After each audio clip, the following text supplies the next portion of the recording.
Hey guys, Hopeless Hallow here, coming at you with another video. Last time we went over challenge ratings 0 to 10, and I figure that this video will be less popular because it's going from 11 to 30. And well, this might seem like a longer video, but I swear to you, but you can also see on the little time on the video playing that it's not. Mainly because I'm going through basic rules monsters, and I figured the last video was a bit too long. But also, I expect it to be less viewed because these are less, I don't know, less used monsters. Bigger monsters only tend to come in ones or twos, and basically is most games don't get to this level of play. But anyways, let's get started. So first off, we'll start with the Ifriti. It's got immunity to fire, a common damage type, dark vision, of course. It's saving throws, great stats, no negatives as usual. Elemental demise. It disintegrates in a flash of fire, puff of smoke, yada yada. There's just no corpse, is basically what it's saying. It can cast detect magic at will, 3 times a day, enlarge slash reduce, and tongues. 1 day in each, conjure elemental, but only fire. Gaseous form, invisibility, major image, plane shift, and wall of fire. It has multi attack, 2 scimitars, or whole flame for its range attack or melee attack. Obviously, its melee attack's better, but what can you do? It's got a lot of HP, though, and a flying speed. Next it up, the Genosphinx. Yeah, this is a stat block. 17 AC, some HP, 136 to be precise. It's got some stats. Its skills are pretty good. Just not really combat-oriented, but still useful. Yeah, you could read the resistances and damage there. Immunity to Charmed and Frightened. It also speaks Sphinx. That's its own language. It's inscrutable, so immune to any effect that senses emotions, reads thoughts, as well as divination spells that it refuses. Also, insight checks have a disadvantage on it. Its attacks are magical. It's a 9th level spellcaster. Mage Hand, Minor Illusion, Precipitation, Detect Magic, Identify, Shield, Darkness, Locate Objects, Suggestion, Dispel Magic, Remove Curse, Tongues, Banishment, Greater Invisibility, and Legend Lore. I'm sorry. Greater Invisibility? The Sphinx is just invisible. Wow. It can do that 3 times as long as it doesn't mind getting rid of its banishment, which is also a great one. Heck, even uses 5th level spot. Who needs legend lore in the moment? But anyways, it has multi-attack. It's claws. It's got legendary actions. Claws. Teleport. Or cast a spell. Legendary actions are always nice. Next one up. 12. I'm not going to even try to pronounce that. It's a fiend. Plate. Armor. HPs. It's got some good stats as always. Some amazing saving throws. They just don't get any worse at this point. Poison, fire immunities, true sight, telepathy, hellish weapons that deal extra damage, magical resistance, just long sword, long bow. The poison just lasts from its longbow until lesser restoration or similar is cast on them. Just ouch. Parry. It just adds 4 to its AC as a reaction. So, yeah, that could be annoying. Archmage. Whoa, look at these spells. Detect magic, identify, mage armor, magic missile, detect thoughts, mirror image, misty step, counterspell, fly, lightning bolt, banishment, fire shield, stone skin, cone of cold, scrying, wall of force, globe of invulnerability, teleport, mind blank, and even time stop. And some of these it casts before combat even starts, assuming it knows combat's going to happen. I mean, it's got a dagger too. +6 hit, 4 damage. Woo! Or you could just throw it. Cantrip's got Fireball, Light, Mage Hand, Precipitation, Shock and Grasp. Oh, it can also cast itself and invisibility at will. That's fun. magical resistance. Why not? Look at that intelligence and wisdom and charisma. Look at those saving throws. It's really just the wisdom that's scary here. Arcana in history. Ouch. Wow, that thing is smart. In any 6 languages, the thing's got a textbook worth of them. There's an up Stone Giant. Scale mail. That's some chunky HP. It's also got a swimming speed. Whoa! They thought they could drown this giant? No siree. Look at those stats. 29 strength, 20 con, wisdom and charisma through the roof, intelligence and dexterity just being nice. Look at those saving throws. That con and wisdom are terrifying. Athletics plus 14, Arcana plus 8, History plus 8, Perception plus 9. Damn. Resist the cold, immunity to lightning and thunder. Look at it. It's also spellcaster. At will detect magic, feather, fall, levitate, and light. 3 days each. Control weather. An 8th level spell. And water breathing. Because you couldn't drown it just by its amazing swimming speed. You just had to add water breathing on top of it. It also has multi-attack with its great sword. Average of 30 damage per hit with a plus 14 to hit.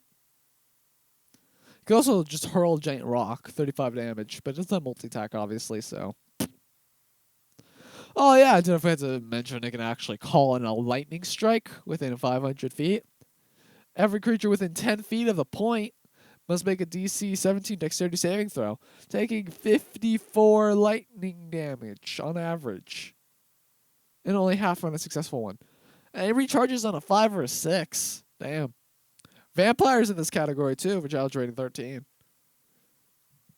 16 armor class. That's just natural armor. 144 HP. 30 feet. Just walking speed. Makes sense. Some nice stats. Just look at that dex and wisdom saving throws. Amazing stealth. Look at that perception. Only someone who's just pretty much maxed out their perception is going to be able to see these stealthy boys, or just purposely got it high. Look at those resistances. At this point, at this level, that's not much to adventures though. Shape changer. If it isn't sunlight or running water, it can turn into a tiny bat, medium cloud of mist, back to its true form, as typical vampires do. Let's see. It has 3 legendary resistances. Do you see how long this stat block is? Misty Escape. When it just hit 0 hit points outside its resting place, it transforms into a cloud of mist, and it just tries to go back. To its resting place. It must get there within 2 hours to be destroyed. Shame. Regeneration. It regains 20 hit points at the start of its turn if it has at least one hit point, and it isn't sunlight or running water. If it takes radiant damage or holy water, it stops for a turn. And also spider climb, because it's a vampire. It has a few flaws, though. Can't enter a residence without invitation from one of the occupants. Though you could just get anyone from one of the occupants. It doesn't have to be the owner, thankfully. Harmed by running water, takes 20 damage, acid, to be precise, if it ends its turn in running water. Stick to the heart. A weapon made of wood is driven into the vampire's heart while it's incapacitated in its resting place. It's paralyzed until it's removed. It takes 20 radiant damage when it starts to turn sunlight, and has disadvantage on attack rolls and ability checks. Multi-attack. It makes 2 attacks, but only one of them can be a bite. Dunham Strike does 8 damage, plus 9 to hit. Ugh. But instead of doing damage, you can do a grapple, which is DC 18, which is nice. Its bite is a plus 9 to hit. Let's see. But it has to be willing or grappled. Let's see. Or incapacitated or restrained, of course. 7 damage, plus 10. But the hit point maximum is reduced by that amount. And regains hit points equal to that amount. Reduction lasts until the end of a long rest. If it dies to this, then it becomes vampire spawn the following night, which is in itself a challenge rating 5. We had some decent stats. It has charm. DC 17 wisdom saving throw, be charmed by it. Let's see. Children of the Night. You can magically call 2d4 swarms of bats or rats, provided the sun isn't up. While outdoors, you can call 3d6 wolves instead. They arrive in 1d4 rounds, acting as allies of the vampire and obeying its spoken commands. The beasts remain for 1 hour, the vampire dies, or dismisses them. Also has legendary actions, because why not? It can move up to its speed without provoking opportunity attacks, make an unarmed strike, it can use its bite. Just all around a dangerous foe. Challenge rating 14. The Ice Devil. Magical resistance, Devil Sight, multi-attack. 3 attacks. 1 with its bite, 1 with its claws, and 1 with its tail. The bite does piercing and cold damage for it's an average 22. Its claws do slashing and cold damage for a total of 20 on average. Its tail does bludgeoning and cold damage. It just has the whole armada, does it not? And it can do a wall of ice. 1 foot thick of pure ice, 30 feet long and 10 feet high. Or a dome. It's pushed out by the shortest route if they're where the ice wall would be. And they make a dexterity 17 saving throw, taking 35 cold damage. The wall lasts for 1 minute or until the Ice Devil is incapacitated or dies. The wall can be damaged and breach. Each 10-foot section has only an AC of 5, but 30 hit points, vulnerability to fire, and immunity from acid, cold, necrotic, poison, and psychic. Ooh. If its section is destroyed, it leaves behind a sheet of frigid air. Whenever a creature finishes moving through the frigid air, willingly or otherwise, a DC 7 con saving throw must be made or take 17 damage. The frigid air dissipates when the rest of the wall vanishes. Not an incredible foe. An annoying one to be sure, though. Purple Worm for the 15. A nice chunky HP. Has a burrow speed, walking speed. It's got some great stats except for Dex, Wisdom, and Charisma and Intelligence. Wow, it's just really strength and con. Who am I kidding? It has Tremor Sense. It can burrow through solid rock at half of its burrow speed and leaves a 10-foot diameter tunnel on its wake. Whoa!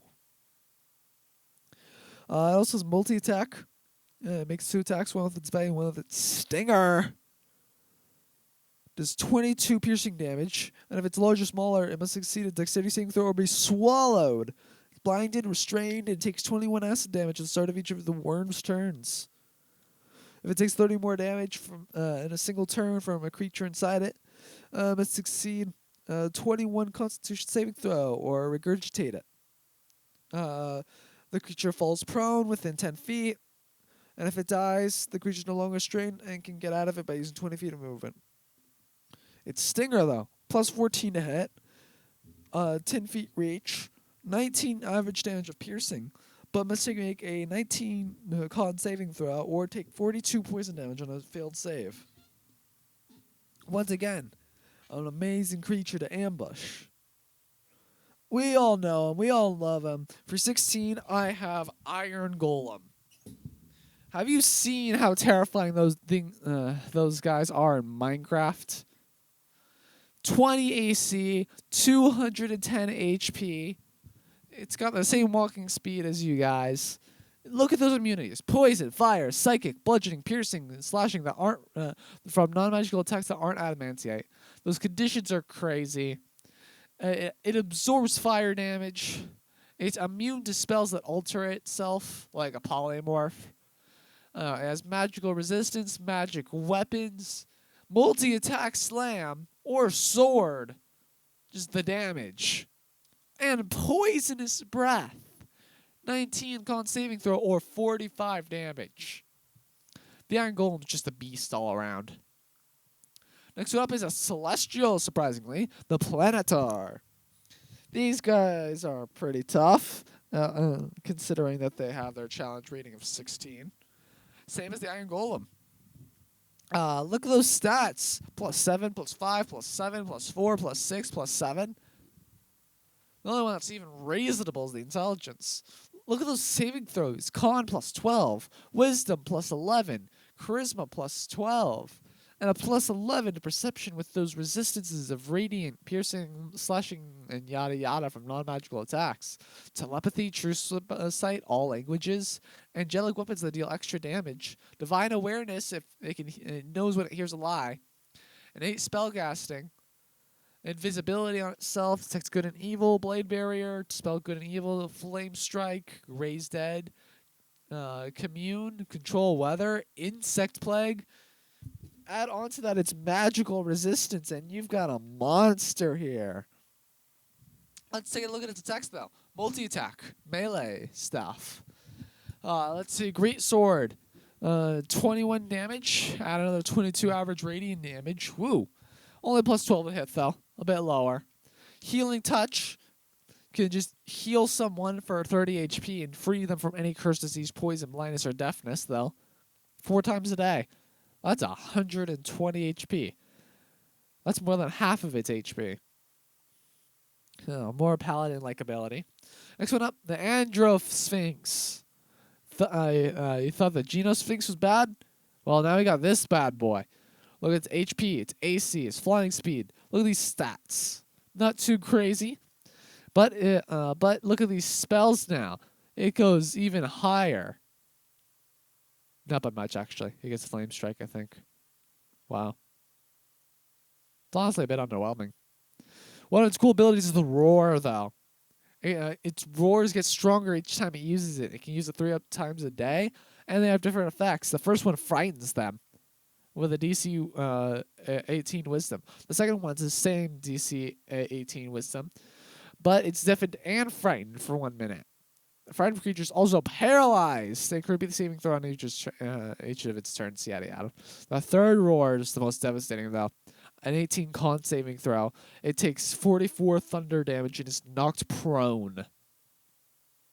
Sounds like the Sphinx can then use a legendary action later for a claw attack, or 3 if it wants to use all of its legendary actions on a prone target. You can also cast one of its spells like Flame Strike. And the same challenge rings Dragon Turtle. Dragons are a bit overrated, but this one's a turtle. Like, how can you not love it? Look at that AC. Look at that chunky HP. It's also got swimming speed. It's pretty slow, though. It is a turtle. It's got some good stats, no negatives. Wish it was better, though, considering its challenge rating. It has multi-attack, 3 attacks. 1 bite, 2 claws. They do damage. Also has a tail. It knocks him up to 10 feet away with a DC 20 strength saving throw. And also knocks him prone. Steam Breath is crazy, though. Look at that. 52 damage. Recharges on a 5 or 6. DC 18. And being underwater doesn't grant resistance to this fire damage. It's steam. Let's see. Balor. Huge Fiend. The AC and HP aren't great anymore. We've hit that territory. Mainly because there's nothing in CR rating 18. So I just skipped to 19. As flying speed, not bad. Some great stats, but not as impressive now that we're higher up. Some good saving throws. Just wish it had a bonus to its dex. It has some resistances, lightning, cold, and your typical bludgeoning, piercing, slashing immunities. Actually, no, it's only immune to fire and poison. Those were resistances. Death throws. When it dies, it explodes. DC 20 dexterity saving throw takes 70 fire damage. That's nice. All failed save or half as much unsuccessful. Also ignites flammable objects. Fire aura, 10 damage. That's nice. Flammable stuff. Magic resistance, magical weapons. 1 longsword, 1 whip attack. This longsword has an average of 34 damage. A mix of lightning and slashing. While its whip has an average of 25, but someone who's hit must make a DC 20 strict saving throw or be pulled up to 25 feet, which leads into a combo of its longsword. And both of them have a plus 14 to hit. It can also just teleport, because why not? Also the Pit Fiend, next challenge running up. A lot of fiends here, the big boys. We got some saving throws. Look at this. It has extra to its Dex, Con, and Wisdom. The Holy Trinity. They just aren't as great as I would hope. It has Fear Aura, DC 21 Wisdom saving throw. Now we're getting into the stuff where you have to have a modifier or you just fail. Magical resistance. Magic weapons. You can at will cast Fireball. Wizards hate this creature.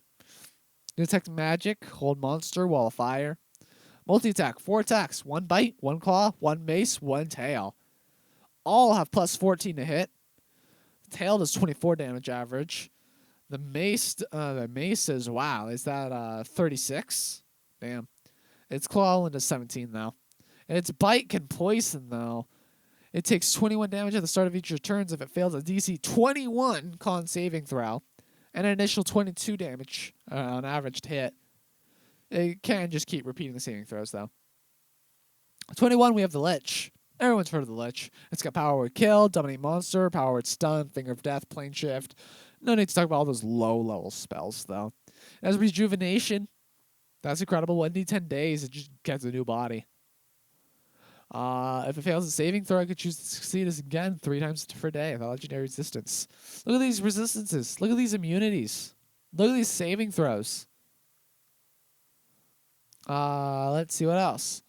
Oh, yeah. It has Paralyzing Touch. You can also cast a cantrip, Frightening Gaze, Disrupt Actual Life. Because why not? To offset it, we have a Celestial here now. Angelic Weapons for some extra damage. Divine Awareness. Let's see, it can detect evil and good, invisibility, blade barrier, dispel evil and good, resurrection, commune, control weather, magical resistance, because why not? Everything seems to have it at this level. Healing Touch. This time it's 4 times a day for 40. That's 160 HP worth. Well, that's over half of his HP. It's also got the Slaying Longbow for some mad radiant damage and piercing. Also, if it has 100 hit points or fewer, it must succeed a DC 15 con saving throw or just straight up die. Yeah. Solar's pretty deadly. It also has its great sword, of course. You can make 2 great sword attacks instead of its Slaying Longbow, though. It also has Flying Sword. It can release its great sword to hover magically within 5 feet of it. It can fly up to 50 feet and make 1 attack or return to hands. If it's targeted by an effect, the solar is considered to be holding it. And the sword falls if the solar dies. Also has legendary actions, because why not? Searing Burst. Just DC 23, sorry. Dexterity saving throw takes some damage and radiant. And it's Blinding Gaze to just blind people. Then again, Lesser Restoration fixes it, so we're usually good. We're going to go to 22 now.